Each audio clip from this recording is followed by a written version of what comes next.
झेंडूबाम झेंडूबाम रामदास कदम झालाय जाम. झेंडूबाम रामदास कदम, तुम्ही मातोश्रीच्या पटांगणामध्ये बाकडावरती 8 दिवस झोपून होता, पण तुम्ही हे नाही सांगितलं की 8 दिवस मातोश्रीच्या पटांगणात झोपून तुम्ही सगळं मातोश्रीचं पटांगण झाडून काढत होता आणि त्याच्यामध्ये ही झेंडूबाम हुडकत होता तुम्ही. झेंडूबाम झेंडूबाम रामदास कदम, अहो खाल्लेल्या मिठाला जरा जागा.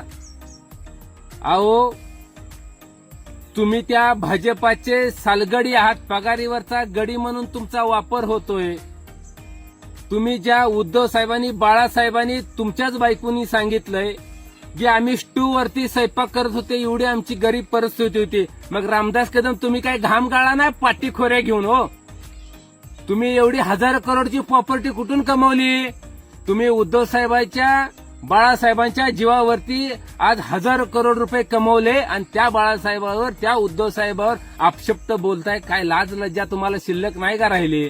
तुमच्या जेबीला काय हाडबीड आहे का नाही? अहो किती खालच्या दर्जाचं राजकारण कराल तुम्ही.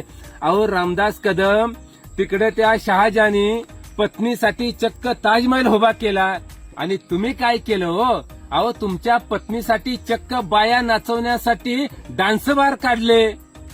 अहो हीच तुम्हाला झोंबलं का? म्हणून तुम्हाला खालनं वरून बुडाला आग लागली का? म्हणून तुम्ही उद्धव साहेबांनी एकरी भाषेत बोलताय.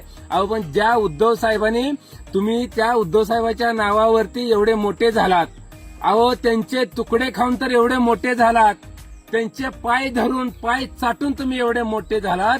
रामदास कदम हे विसरून जाऊ नका.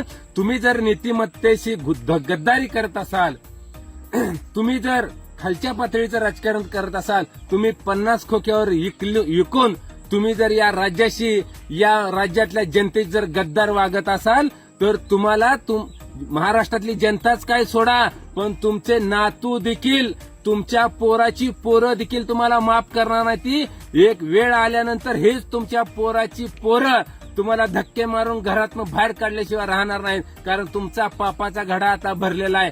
रामदास कदम, अरे तुम्ही 3दा झेंडूबाम लावून रडायचं सॉंग करताय. अहो तुम्ही तर खूप मोठे सोंगाडे आहेत.